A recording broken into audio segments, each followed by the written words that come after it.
Hello, and welcome to Real Chat with Kat, the podcast dedicated to igniting your entrepreneurial spirit and empowering you to conquer new horizons. In this podcast, we chat with inspiring entrepreneurs on their journey to success through some amazingly insightful and expansive conversations. These episodes thrive on thought-provoking chats where our guests fearlessly explore their path to success, sharing their experiences, failures, and triumphs. No topic is off limits as we deep dive into the talked about and not so talked about pieces it takes to build a business, overcome limiting beliefs, deal with personal struggles, and everything in between that shapes our lives and our businesses. I'm your host, Kat Polsinelli, creator and founder at The Lotus Effect, where we believe that success is not just about strategies and tactics, it's about cultivating a powerful mindset and creating customized business operations that align with you and your true purpose. Whether it's mastering time management, improving productivity, enhancing leadership skills, or simply fostering a growth-oriented mindset, we'll provide you with the tools and strategies to flourish in both your business and personal life. I'm so excited to have you join us today in this episode, so get ready to feel empowered and inspired as we learn together and from one another on how to rise above challenges, break through limitations, and unlock our full potential. Let's dive in. Go ahead and dive in. We have Miss Rita today. Thank you so much for being a part of the podcast. I'm so excited to talk with you today. So thank you for inviting me, Kat, and I'm so excited to meet your listeners. So it's wonderful to be here. Thank you so much. So tell us a little bit about you and, kind of how you got into your entrepreneurial business. So I am the owner of Ignite Your Extraordinary, which is a consulting business. And my expertise is organizational psychology. So I love psychology, and I love that your podcast is about growth mindset, because I have so many little nuggets of wisdom I would love to share with people about what's really happening in our minds that both help us and hinder us from staying in that growth mindset. But I started my business when I exited corporate life. So I practiced my industrial psychology work for about 15 years inside of Fortune 50 companies. And then once I started my family, I ended up leaving my corporate job and decided I wanted to really lean into time with my kids and doing the PTA mom and all of those kinds of things. But I still needed my professional work. Like that's still, you know how people say, if you do what you love, you never work a day in your life. Yes. It's so very true, because my field and the work that I do with companies, it is very, very fulfilling for me. And so I just still needed to have that connection to my professional life, but I didn't want it to consume me the way so many corporate jobs do. Yeah. And that's how I ended up starting my own business. At first I just said I'm a freelancer. And then after I had my second daughter and I decided I wasn't going back to corporate life, then it was like, okay, I guess I need to actually name a company and like start on this journey. And it really was not until last year that I formalized my LLC. And I'm still sort of kicking myself over doing that, just simply because the added tax problems or requirements are kind of like, I wish I didn't have to deal with those. Because I don't ever intend to have employees or grow into a big firm. Yeah. This is what I do for me. And that's just really how I think about my business and my entrepreneurial journey, is that this is all about playing in the sandbox for me. I love that. I love that you take that approach too, because I think a lot of people, even those that decide to get into the entrepreneurial world, forget why they got into it, right? And it was originally to pursue a passion or to have the freedom or to do something that you actually love. And I think we bring in that corporate mindset, and then instead of shifting our focus so that we can learn to enjoy, we do the complete opposite. And then we work even harder than we would have in corporate, just so we don't have to go back to corporate, when a lot of the times the whole reason for getting into it was to not have to work that hard, right? So we could enjoy it. It's very true. I had a client who said that his, um, I think it was his granddad said to him, you own this business now, you're the boss. Since when did your boss ever put in more hours than you did? Your boss Mm, was the one that went out to play golf and went out to lunch every day and, yeah. had all, had extra weeks of vacation. Like, it's your turn to be the boss. Why are you still acting like you're a worker? Yeah. And I think that's a very powerful shift to have. Extremely. I love that he said that too, because I don't think a lot of us think that way, right? We're just trying to like push through to make it, quote unquote, right? And so that becomes the focus. And it's funny too, because I had a mentor that I worked with too, and she told me the same thing. She's like, stop thinking like an employee and start thinking like the employer. And that like completely confused me. I was like, wait a minute, I am the like I know I'm a boss. And she's like, no, but you're not thinking that way. But it's so hard, especially when you have been raised in that culture. And then like, for you and I, we worked in the corporate world. I've met with some people that have had the privilege of being an entrepreneur most of their life. So they have a totally different mindset in the beginning, where I feel like we have it a little bit harder because we are so stuck in one habit of doing things Yes. one way, which was based off of somebody else, that it's a little harder for us to like flip the switch and be like, nope, I don't want to do this. This is the reason why I left corporate. This is the things that they did that I don't want to bring into my business. Like we forget about that. Well, there's security, right? There's security that comes with being an employee. Mm-hmm. And that security doesn't always hold true. Sometimes you get laid off or lose your job, but for the most part, you're going to have a paycheck, you're going to have your benefits, you're going Mm-hmm. to have access to those things. When you step out on your own, you trigger one of the biggest stressors in living, and that is money. Mm-hmm.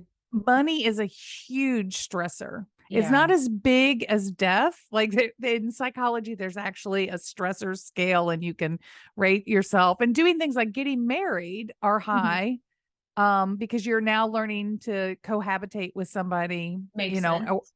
but it's the same difference if you just move into with somebody 24/7. But Mhm. divorce is very high on the list. It's, I think, still right after death of the highest stressor events that you can go through. And a Wow. lot of that is the disentangling, but it is also the stress of money. Mm-hmm. You go from having this other person that you're depending on to now feeling all alone. And it's the same psychologically, it's the same thing when you step out of a corporate role, right? Instead of Yeah. having your teammates around you and people to bolster, now you're all out here on your own, and the money is less certain, and so those stressors just really build, and that is one of those things that get in the way of growth mindset, because when you Definitely. trigger stress in the body, part of the psychology of what happens is that when your stress system responds, right, you go into preservation mode. And so when you're in preservation mode, Mm-hmm. you are looking for security around what you know to be true. So you're not open-minded to learning. You're not in the seeking Yeah. space, right? You're in a defensive space. Yeah. Growth mindset is an offensive space. I love that. And you really got to work sometimes to make that shift. Yeah, definitely. I feel like even a lot of the growth that I've done, like I constantly do have to remind myself, and not necessarily only for myself, but because of all the like the outside things around me, right? Like family members or friends, like people that have this negative feedback that aren't in the same space as you.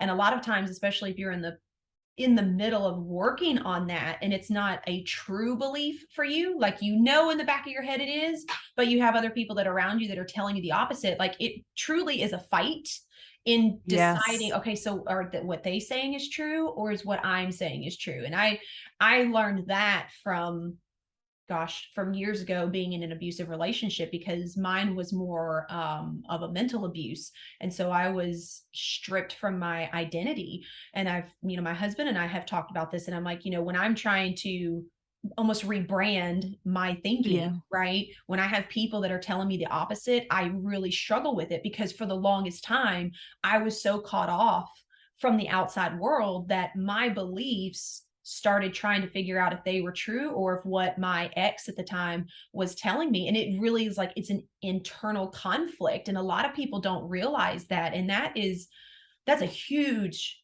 stressor, in my opinion, Yes. and takes a Yes. lot out of you. Yeah, I mean, abuse of any form, but psychological abuse, especially because it's the gaslighting, right? Mhm. You just never feel like you have firm footing. And one of the things that's true about us as humans is that we have this huge need to be right. Oh, yes. We Some more right? than others, but yes. We do have ego, and our Mhm. ego needs to be fed. It's a Yeah. hungry little beast. And so when we're undergoing gaslighting and we can't find our firm footing about being right, and we're questioning, wait, but that feels right, that seems right, I remember that to be right, but you're being told it's not right, it's not right. Mhm. Of course that's gonna, again, that's gonna trigger fight or flight system in you, or it's actually fight, flight, or freeze. Mhm. And a lot of times what happens in abuse is you end up in freeze. Yeah. And this just feeling of not being able to trust yourself, Mhm. and which traps you even more. But one of the reasons we argue so vociferously is because our mind is very convinced that we are right all the time, Yes. and we look for and listen to information to confirm our rightness, Mhm. not to challenge our thinking. Growth Yeah. mindset requires you to want to challenge your thinking, but that is not biologically how you are built. So when you're going through and you're doing one of the many personality tests and indices that you can do to look at your learning propensity and those kinds of things, Mhm. don't feel shame about being more closed or struggling with being in a learning mindset, because that is actually, despite everything people want to tell you, and all the years of schooling that you went through, you think, oh, but we've always been taught to be learning beings. School doesn't teach you to be a learning being. Yeah. School teaches you to be a knowing. You're right or you're wrong, Mhm. and you get called out accordingly, and you get reinforced if you raise your hand and it's right, and you get shamed if you get called on and it's wrong. Mhm. And that's a knowing culture. That's not really a learning culture. And Yeah. so we really we are not designed to want to be natural learners in that way. We want to learn, we're only interested in learning the things that we need to feel safe and secure. And once we're safe and secure, then our ego kicks in. Yeah. And that's where you get stuck. Yes. So in your Yes. opinion, then how do you feel, what do you feel can help people when they're switching into that entrepreneurial role and they're kind of like stuck in that in between mindset of like, I know I want to grow and I know that I kind of want to do this, but you're still fighting with that other side of whatever it is, right? You can't do it, or it's going to be hard to do it, or you're going to have to work 24/7, or, well, I saw this other person fail, so that means it's probably not going to work for me. Like, how would you suggest helping someone get past that? And can I just add to your list, or feeling like a failure because it's not happening fast enough? Oh, that's a big one. Yeah, That I is mean, a I big feel like one. I spent a lot of time coaching entrepreneurs through that struggle, or I Mhm. meet them when they're in the middle of that struggle. And most businesses fail within the first 3 years because they have not financially planned Mhm.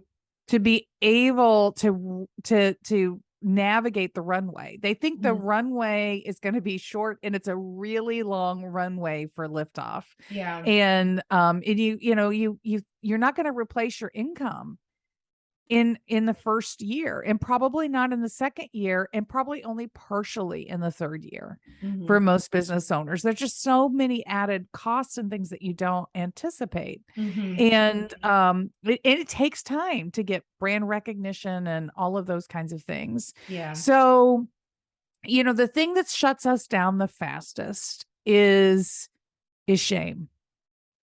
And so when we can be an honest conversation and surround ourselves with other people who aren't doing the gorilla thumping, I'm killing it, I'm slaying it, Yeah.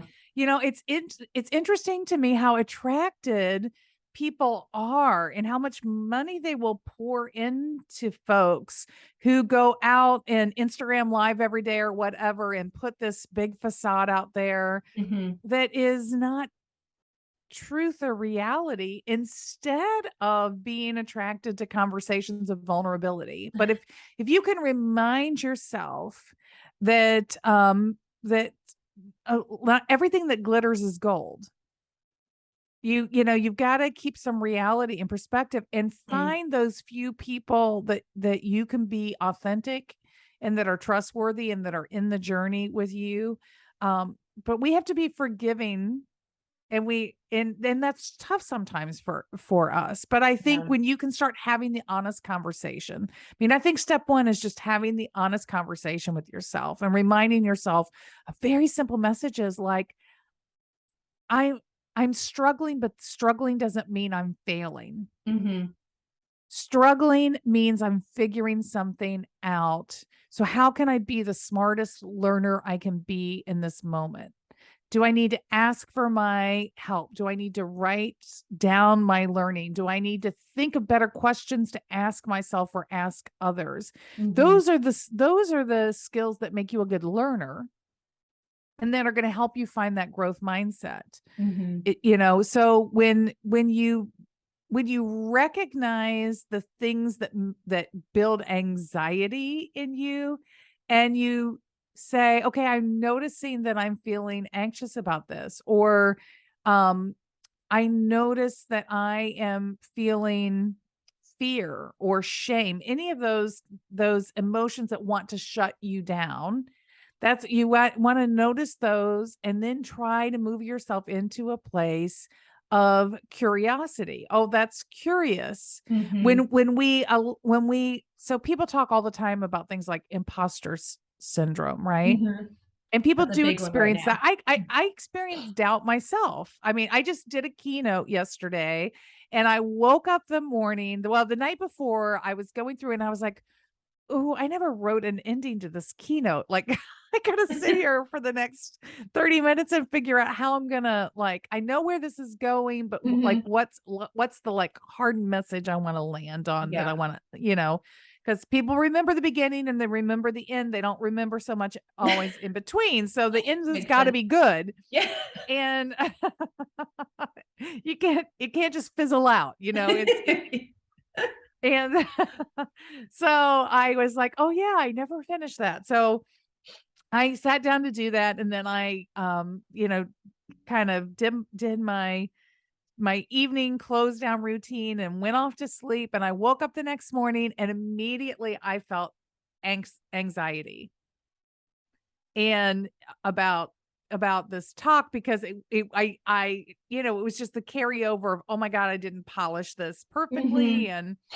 and stuff. And so I was lying in the hotel room bed, having this moment of anxiety about this, feeling it. I mean, like feeling it in my stomach and Mhm. everything. And instead of leaning into that, I just sort of said, "Oh, that's interesting. I don't really need to be nervous about speaking. I'm very good at speaking. Why am I feeling Mhm. all these nerves in this moment?" So when you can really step away, and when you get feedback like you're not a very good learner, or you're closed, or gosh, there's a lot you don't know about how to run a business, Yeah. and you feel shame, you're going to feel shame. You're going to feel that. But when you notice, oh, I notice I'm feeling this is making me feel shame, and it's okay. I'm allowed to be a learner. I can be a smart learner. Being a learner is a good thing. You just have to start reminding yourself of the rest of the messages, Yeah. right? Yeah. I'm actually here to learn. I'm in this business to learn. Learning is where I'm supposed to be right now in my journey, and that's learning is where I'll probably be 20 years from now in this journey. I'll still be learning because if I'm not learning, I'm not keeping up to date with Yeah. the latest things. Like every business needs to be in learning mode. I still remember this was one of the most powerful lessons I ever heard given in a keynote at a conference, Kat, and it was this explanation about how Henry Ford had his little Model T production. He was starting to put out the Model Ts, Hmm. and all the buggy whip makers were just over there working, making buggy whips and figuring out the next best buggy whip to have. And does it need to be longer? Does it need to be, can we do something to the leather to, Yeah. blah, blah, blah, blah, blah. 3 years later, they were all out of business because buggies weren't how people were getting around, and the demand for buggy whips, as Yeah. cars climbed, buggy whips declined. Hmm. And they weren't ready for it because they weren't paying attention. Yeah. They were thinking the Model T, they were just heads down, navel gazing, working on their business model, projecting. Hmm. Oh, well, last year we did X number of units, or Yeah. whatever it might be. And you gotta, if you fall into the trap of thinking you know everything that you need to know, you're going to miss something. Definitely. So, growth mindset is about really casting your vision outside of yourself into the broader environment Hmm. and looking for the signs and signals of what more could I know or understand, or what could help me do Yeah, better in definitely. this moment. And to piggyback on when you're talking about the anxiety, and this is, from personal experience, I feel like people need to understand that sometimes the anxiety is also because it's outside of your comfort zone. So, like, I know for me personally, when you were talking about finding people around you that can help you, one, that's a really big thing. People are not good at asking for help, right? We believe for some reason that we're supposed to do it all on our own. And so, even when I really started getting into my business and like talking to people about it, I had several people that would say, what can I do to help you? And I would freeze, and they'd be like, "Are you?" I'm like, I'm so sorry.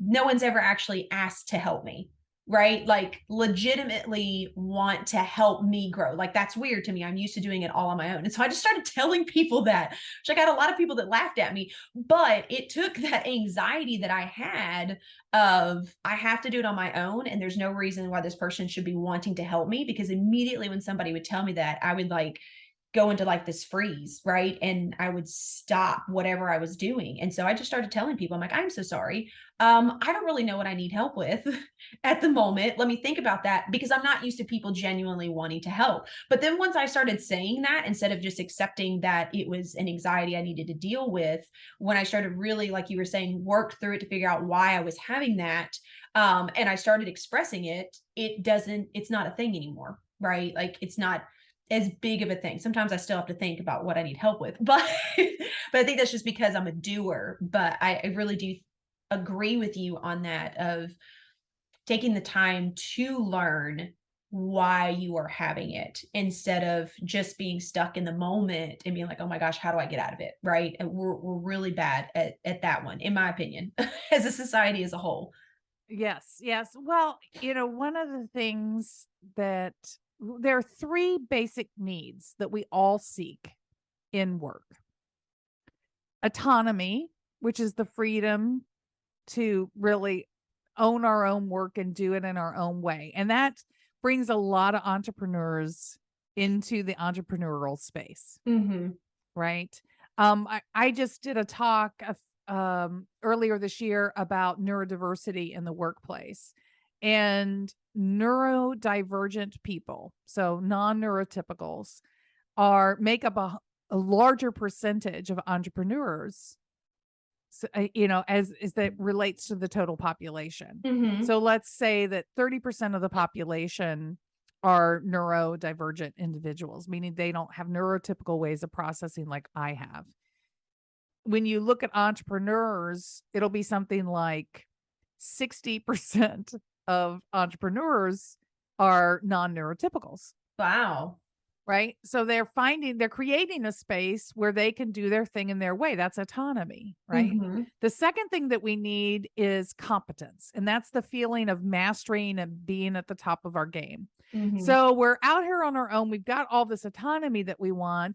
But now when we start to have those moments of not knowing, it challenges our feeling of competence Makes and their sense. feeling of mastery. Mm-hmm. And what's true at any given time for every person, living and dead, is that everybody has this area called the unconscious incompetence, right? Where you don't know what you don't know. Yeah. And when somebody finally shines a light on that, says, well, hey, maybe you need to know about that. Again, what often triggers for us, and it goes all the way back to the school days and what happened in the school systems for so long, is when somebody shines a light on that, we feel shame. Oh my gosh, I don't know that. I should know that. Mm-hmm. We are, because we psychologically need that competence. And so it's hard for us sometimes. But Yeah. if you remind yourself that everybody, one of my good friends just put a quote on LinkedIn a couple of days ago that said, it's not where my journey began, it's where I've gotten to. Right. And so we're all on that journey. We're Mm-hmm. all a learner. We're all starting the journey at some time. And so reminding yourself sometimes of all the stuff that you're nailing while you're learning something else can help you deal with that challenge to your competence. Yeah. Right. Yeah. I think that's a big one But too, to let people know that no one is born with the knowledge of it, because that's a huge one that I yes. see in the entrepreneurial world, especially like in real estate and certain sales and things like that, is they're like, well, I don't know it. Well, of course you don't. You haven't learned it yet. You haven't experienced it yet. But I think it really does go back to that, is that confidence of knowing. And a lot of us have a really hard time with being okay to state that, hey, I don't have this knowledge, or I don't have this answer for you, but I can find out, right? Because we do, as a society, for some reason, feel like the other person is going to think bad of us if we don't know everything. And mastery takes time. Hmm. Right? It's not most of the time, mastery doesn't happen as a result of ingesting information. We actually have to spend time doing things. And oh, by the way, as a business owner, you got a lot of things you got to spend time doing. So Yeah. I run into this all the time, right? Of like, yeah, I know it would be good for me to do that, or I need to learn to do that, but I just can't fit that in right now. Hmm. My guidance on the competence thing to business owners is, you know, figure out what's essential and sort of prioritize and find where you can spend time on that. And then know which things, as soon as you have enough in the hopper that you can, in your bank account, that you can pay somebody, then go to the Hmm. outsource Yeah. solution for those things, because you're never, you can learn some tips and tricks, and there's some Hmm. good videos out there on how to do SEO, for example. But if SEO is really how you're finding your ideal clients, Hmm. as soon as you can pay somebody to pay attention to that and do that well for you on a regular basis while you're doing the rest of the business, Yeah. that's a good play. You're going to get your return on that money Yeah. if you know SEO is how your clients find you. Right. So you just got to be smart about that. And that's a competence as well. We just have to remind ourselves of it, but we need that. Hmm. We need to feel, so when you're in the entrepreneurial space and you're feeling all of that anxiety and imposter syndrome, and it's all the things that are challenging your competence. So Hmm. reminding yourself of where your zone of genius is, making Yeah. sure that you are putting yourself in spaces to play to your zone of genius. And You know, leveraging some off the rest. and yes, and then looking to outsource or to find partners for the rest of it. You Yeah. know, a lot of times as the entrepreneur, the business owner, you're the chief salesperson, you're the creative person, you're the delivery person. But I'm not a salesperson. I'm not really good at sales. So if I wanted to build my business really fast, I need to hire somebody who knows how to go out and sell for me, because that's not me. Yeah. It's just, it's not, that's not, I don't even want to build that Yeah. muscle, right? So Mm-hmm. we need autonomy, which we get by owning our business, although then we become a slave to our business. So sometimes it doesn't feel like autonomy. So that's a whole nother thing. We need competence, which gets challenged by all the learning and knowing we have to do. And then the last piece, which gets to what you were talking about around asking for help and building community around you, is we need relatedness.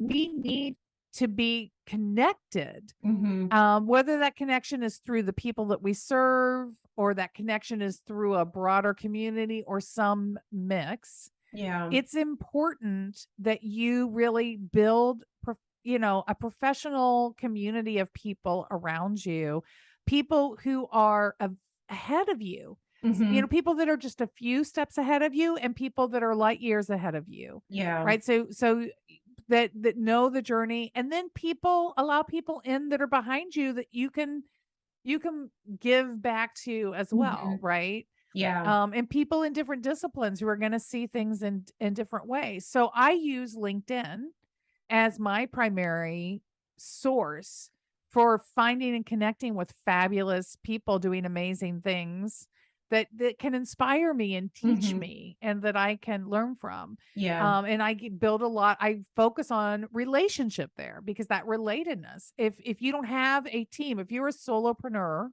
then it's, you're going to need to find that relatedness somewhere, or you're going to get lonely.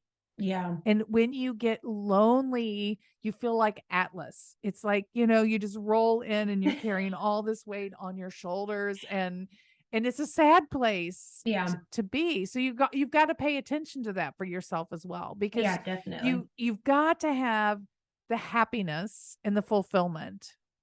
And it takes all three. You have to have all three of those things working together in order to have that. Yeah. And by the way, I'll just do the quick plug, Kat. So I talk about all of this in my book, Show Up Positive. Yes. And so I love psychology. I love to teach about psychology. I love to talk about psychology. And but Show Up Positive is its own version of growth mindset, in that it is about choosing your behaviors, choosing how the experiences you create in the world around you by how you show up and what you offer to other people.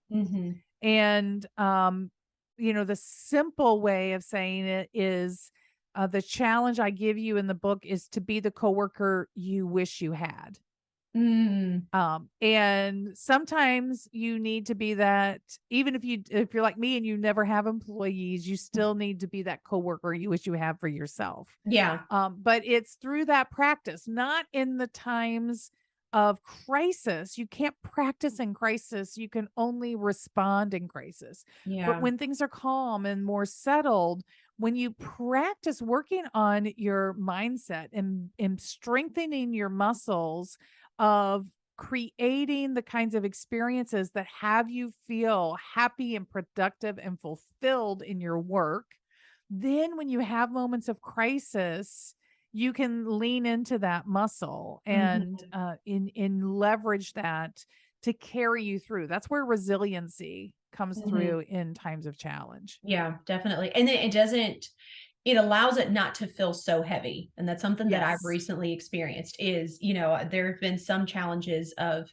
things that I dealt with years ago, because I still have triggers and things that, even though I've dealt with them, because my ex is in my youngest son's life, I still have to constantly be reminded of it.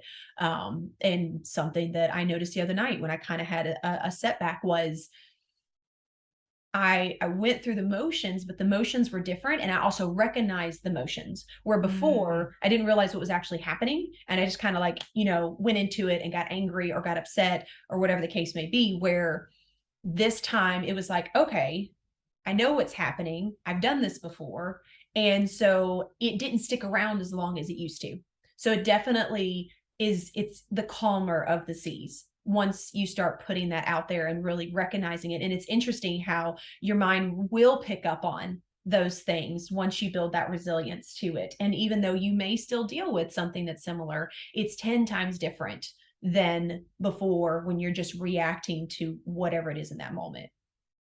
Well, what I love about what you're saying that aligns so much with one of the key messages I try to impart and show up positive is I didn't even realize until after I wrote this book that there was this whole conversation going on about toxic positivity. And I actually agree with the thinking about toxic positivity. So, um the example that you just gave, Mm-hmm. you were showing up positive because it wasn't because you didn't have any negative feelings. You're allowed to have you're going to have negative feelings. You are Yes. allowed to have negative feelings.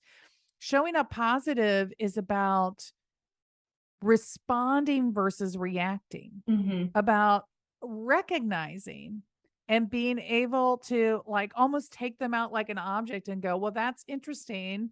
Why, how am I feeling that way? You know, there are people that you need to exercise from your life Yes. that do not belong in your space with you anymore, that you Mm-hmm. you need to say goodbye to.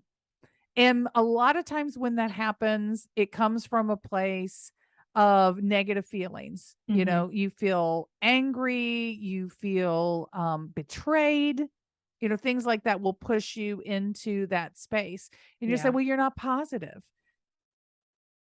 Not being positive is telling yourself that you've got to stay for some silly reason, right? Yeah. That's that toxic positivity. Being positive is saying this is no longer good for me and I need to step away from that. That's being Mm-hmm. positive for yourself. Now, Yeah. you don't have to attack and get 10 other people to agree with you that that person's a butt and that Mm-hmm. nobody should like them. Yeah. Well, that's not being a positive person, but you can make decisions for yourself without having to, you know, Yep. sort of drag all these other people into it. And Yeah. so I think it's really important. I want people to know that you feel every feeling that you're Mm-hmm. supposed to feel. And you are allowed to make note. If you are not saying no, you are not showing up positive for yourself Mm-hmm. because you have to have boundaries, Yes. right? Definitely. Yep. And you can You separate can't be in yourself. a yeah, you can't be in a growth mindset Yeah. if you don't know how to set boundaries, Yep. if you don't know how to take care of yourself, Yeah. because positivity is first and foremost about personal well-being. It's And a we have a way of really taking hard care of time. We have a hard yes, time putting of ourselves taking first care of for that one. yourself. Mm-hmm. Yeah. Especially. Yeah. I totally agree with that. So tell me this then, even though you give me like 10,000 fantastic positive sayings, is there, is there anything that, quote saying or something that you find yourself going back to that you would love to share with the listeners that they could take away today?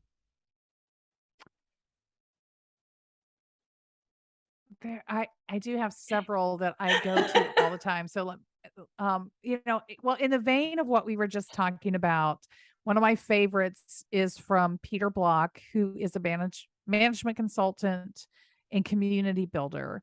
And his saying is when you choose safety and security, you give up your power. Mm, okay. So I think we really need to think about that as entrepreneurs. When you're trying to decide about risk taking, right? Safety and Mm-hmm. security is removal. So I'm not saying go hog wild with risk taking, right? But if you always play it safe and Yeah. you never fail, you've given up a lot of your potential and power. Yeah. It sometimes there you've got to go for the no, right? I mean, I'm Mhm. not saying risk your whole business over a huge economic venture, but Yeah. I am saying you've got to push, you know, you've got to push the boundaries of things. Sometimes you do have to invest money to make money. Mhm. You know, before I could sell a single book, I had to hire a publisher.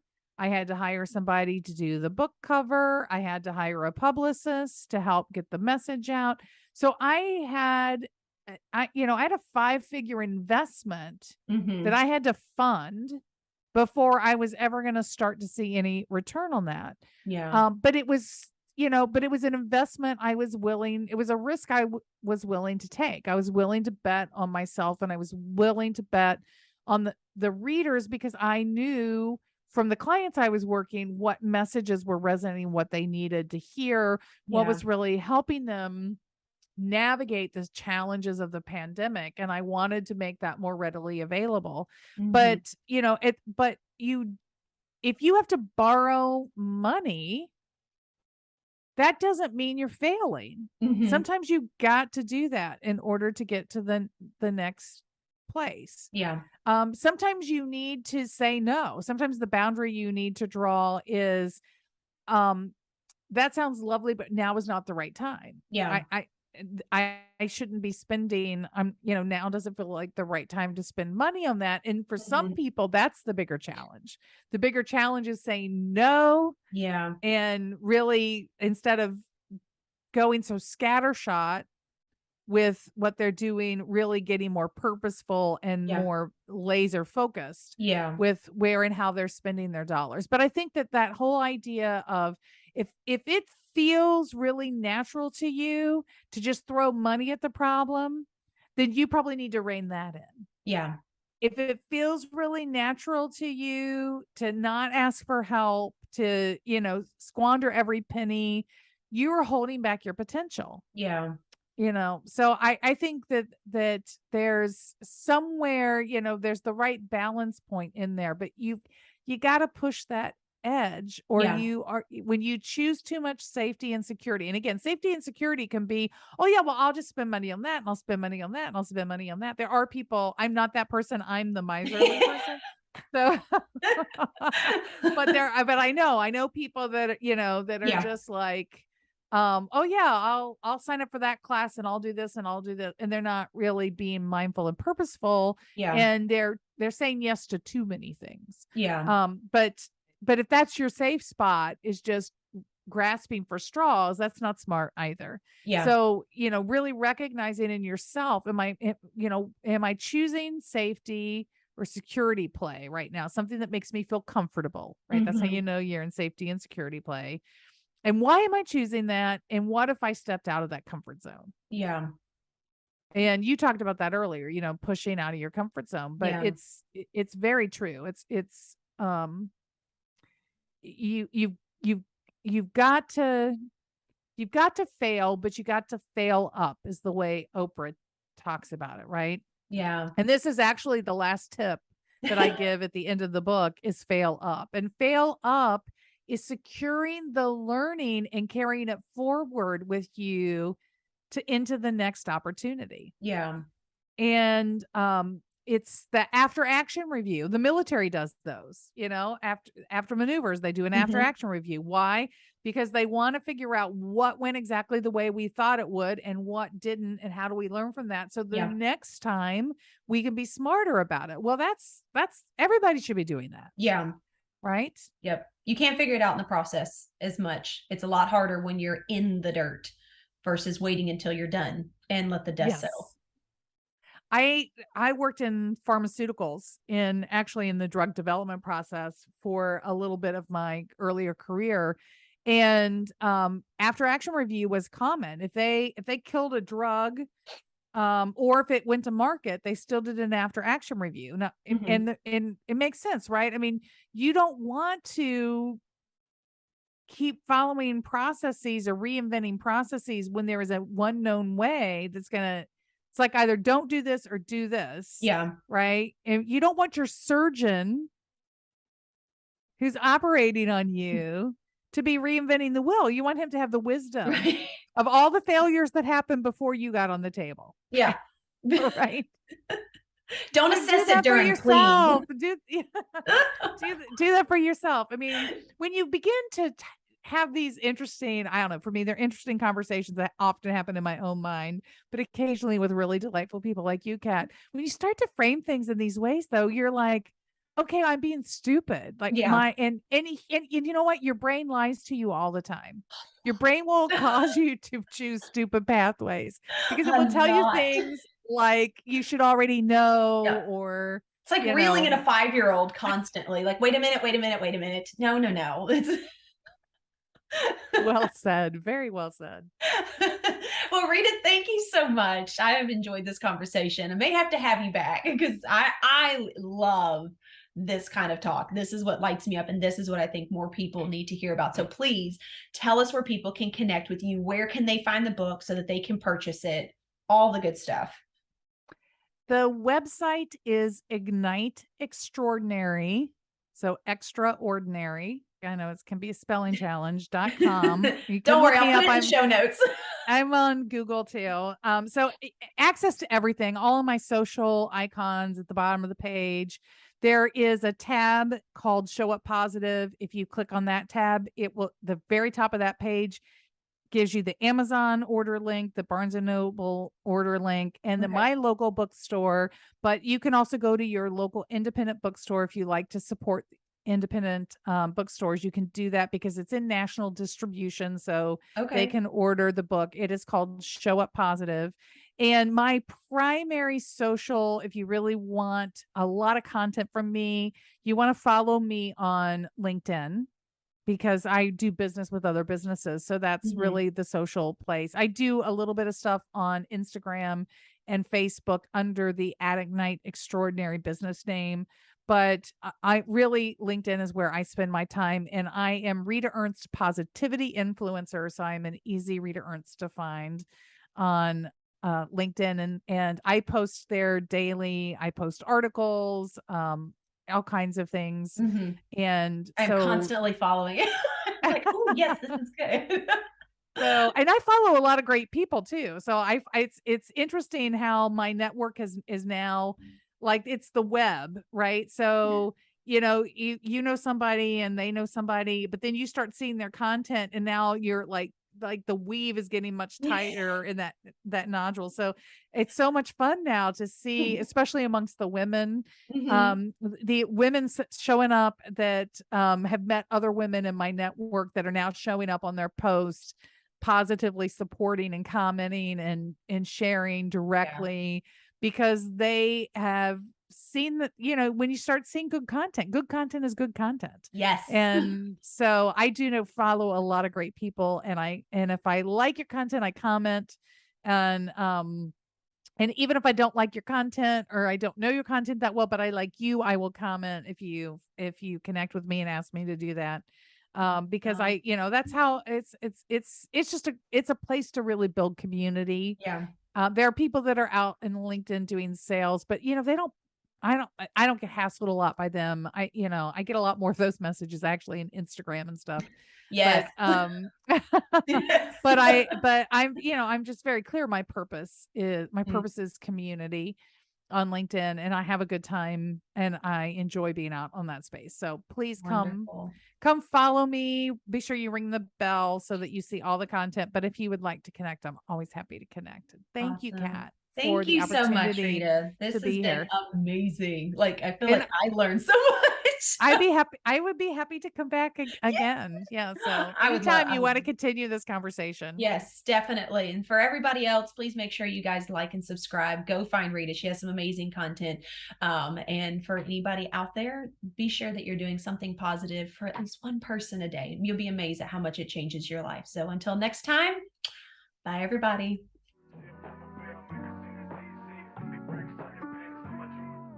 Hello again, and thank you so much for being a part of the podcast today. If you've enjoyed this episode and it brought tons of value, we ask that you please share, like, and subscribe. Your support means the world to us and helps us to reach even more inspiring entrepreneurs who can benefit from these powerful conversations. If you haven't already, be sure to leave a review on iTunes, as this feedback is an amazing gift that fuels our growth and helps us to continually improve this podcast. Looking for an extra dose of inspiration and empowerment? Be sure to connect connect with me on social media. You can find me at The Lotus Effect Coach, where I share valuable resources and tips while sharing my own journey of being an entrepreneur. And if you're interested in learning more about my coaching programs and services, be sure to check out my website at the-lotus-effect.com. Once again, thank you so much for being a part of Real Chat with Kat. Your presence and support makes all the difference. Remember, whether you find yourself in the depths of the mud or on the path of growth, we all have a unique journey. And just like the lotus, some of us start in the dirtiest of mud, yet as we rise and grow, we blossom into something beautiful, unique, and truly one of a kind. To all of my visionaries out there, keep rising and growing as you create your own Lotus Effect.